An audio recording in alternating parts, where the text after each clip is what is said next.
Okay, today we'll discuss sterilization. Sterilization is the process of complete removal of microorganisms from any article.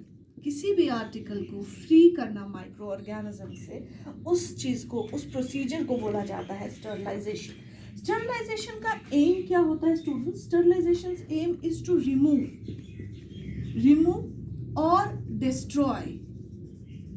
Okay, either to remove or to destroy the microorganisms from material or surfaces. ठीक है. Sterilization वो procedure होता है जिससे आप किसी भी article को माइक्रो ऑर्गेनिज्म से फ्री कर देंगे. अगर हम डेफिनेशन पॉइंट ऑफ व्यू से कहेंगे, it is the process by which an article और सरफेस और a medium is made free from cells of microorganism. किसी भी आर्टिकल को जब आप फ्री कर देते हैं माइक्रो ऑर्गेनिज्म से, that procedure is called as sterilization. Sterilization का मतलब होता है, अगर मैं आपको कोई आर्टिकल दूंगी, कोई चीज़ दूंगी, बोलूंगी ये स्टरलाइज्ड है, इसका मतलब होता है ये इतना प्योर है कि आप इसको कंज्यूम कर सकते हैं, आप खा सकते हैं इस चीज़ को. फॉर एग्जाम्पल, मैंने आपको पानी दिया, मैंने बोला ये स्टरलाइज्ड पानी है, तो आप बेझिझक उसको पी सकते हैं, क्योंकि स्टरलाइजेशन मीन्स स्टरलाइजेशन मगर चीज़ों की जाती है. ठीक है. Sterilization is the procedure of complete removal of micro organism from any article और मटेरियल. किसी भी मटेरियल या किसी भी आर्टिकल को जब आप बिल्कुल कंप्लीटली फ्री कर देंगे माइक्रो ऑर्गेनिज्म से, that procedure is called as sterilization.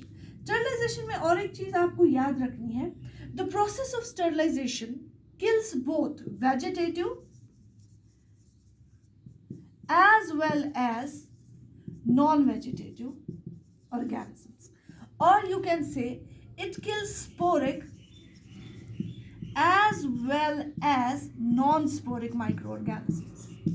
इसका क्या मतलब हुआ? इसका मतलब हुआ कि हर किस्म का माइक्रो ऑर्गेनिज्म, चाहे उसके पास स्पोर हो, चाहे उसके पास ना हो, चाहे उसके पास कैप्सूल हो, चाहे उसके पास ना हो, किसी भी किस्म की लिविंग सेल स्टरलाइजेशन को बर्दाश्त नहीं कर पाती है. स्टरलाइजेशन का मकसद मतलब ये होता है, किसी भी चीज़ को कंप्लीटली, जो मैंने पहले आपको वर्ड बताया, completely, to make an article, to make a material completely free from the microorganisms. जैसे मैंने आपको पहले भी एग्जांपल दी, अगर मैं आपको कहूँगी ये पानी स्टरलाइज है, तो आप उसको बेझिझक पी सकते हैं. क्यों? क्योंकि sterilization means complete removal of micro organism. Sterilization is the purest form. इससे बेहतरीन फॉर्म कोई भी नहीं है माइक्रो ऑर्गेनिज्म को किल करने का.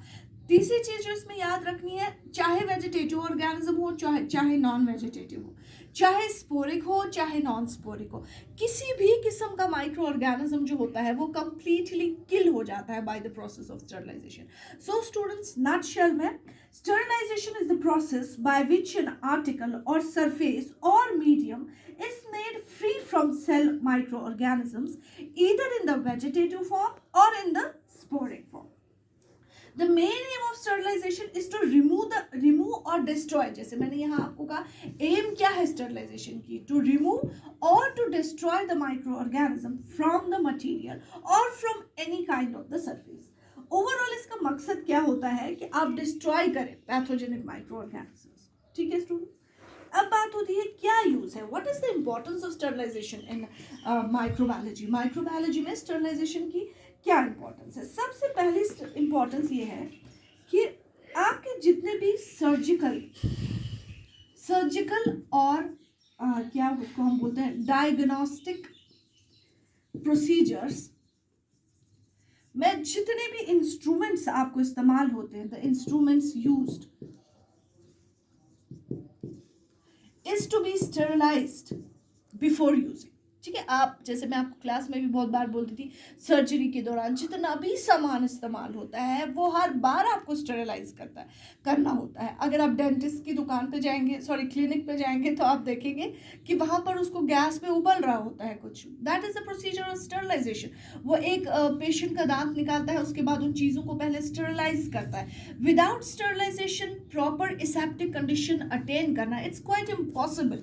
और अगर हम स्टेरिलाइजेशन नहीं करेंगे तो हमें वो एक्यूरेसी नहीं मिलेगी, जो हमें वो कंडीशन चाहिए, एसेप्टिक कंडीशन, वो हमें स्टरलाइजेशन के बिना नहीं मिलेगी. So every damn thing need to be sterilized before using. अब ज़रूरी नहीं हम सर्जरीज या डायग्नोसिस की बात करें, आपके पास होता है फॉर मीडिया, कल्चर मीडिया जो आपके पास होता है, एंड रिएजेंट्स यूज्ड इन माइक्रोलैब्स, वो सब स्टरलाइज होते हैं इस्तेमाल करने से पहले या बाद भी.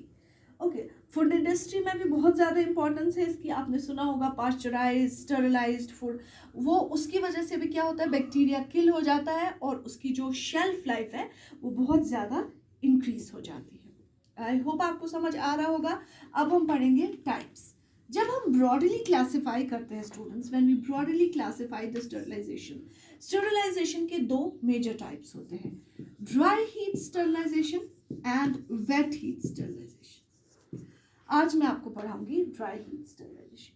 ड्राई हीट स्टरलाइजेशन जो होता है स्टूडेंट्स, इसका जो प्रिंसिपल है वो है denaturation of protein. Denaturation of protein का मतलब होता है ड्राई हीट कैसे किल करती है माइक्रो ऑर्गेनिज्म को. What is the procedure of killing the microorganism. It denatures its protein. ये उसके प्रोटीन को डीनेचर करता है. जब प्रोटीन अपनी ओरिजिनल पोजीशन खो देता है फिर वो अपना नॉर्मल काम नहीं कर पाता. ये कैसे आपको कंसेप्चुअली समझ आएगा. आपके पास एग होता है, अगर एग को आप हैच करने के लिए रखेंगे तो उसमें से एक चूजा निकल आएगा, मगर वही एग जब आप फ्राई करेंगे इट विल बिकम ऑमलेट. अब अगर आप वो ऑमलेट वापस शेल में रखने की कोशिश करेंगे तो वो अपनी ओरिजिनल पोजीशन अटेन नहीं करेगा, ना ही वो अपनी ओरिजिनल काम कर पाएगा. So denaturation of protein is very dangerous and whenever you say it is denaturation, इसका मतलब होता है ओरिजिनल पोजीशन इसकी खत्म हो जाएगी और अब ये नॉर्मल काम नहीं कर पाएगा.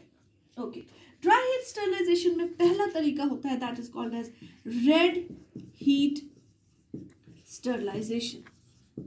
रेड हीट स्टरलाइजेशन वो प्रोसीजर होता है स्टूडेंट्स, जब आप किसी आर्टिकल को फ्लेम के ऊपर रखेंगे तब तक जब तक वो रेड हॉट नहीं होता. ये प्रोसीजर हम पर्टिकुलरली करते हैं अपने इनॉक्यूलेशन लूप के साथ. देखिए, आप देखेंगे मैंने इनॉक्यूलेशन लूप को फ्लेम के ऊपर रखा और तब तक मुझे इस इनॉक्यूलेशन लूप को फ्लेम पर रखना है जब तक कि रेड हॉट ना हो जाए. रेड हॉट का मतलब होता है इसकी वजह से बैक्टीरिया किल हो गया है. This procedure is called as red heat sterilization. Red heat sterilization means allowing an object to be on the flame till it becomes red hot. Second चीज इसमें होती है स्टूडेंट्स, उसे हम बोलते हैं फ्लेमिंग. फ्लेमिंग का मतलब होता है to pass the glass object over the flame. जैसे मैंने अभी फ्लेम यहाँ पर क्रिएट की तो आपके पास होते हैं ग्लास स्लाइड्स. जब आप इस ग्लास स्लाइड को बार बार फ्लेम के थ्रू पास करेंगे उसकी वजह से स्टरलाइजेशन होती है और उस प्रोसीजर को फ्लेमिंग कहते हैं. ये सिर्फ ग्लास स्लाइड के साथ ही नहीं होती है.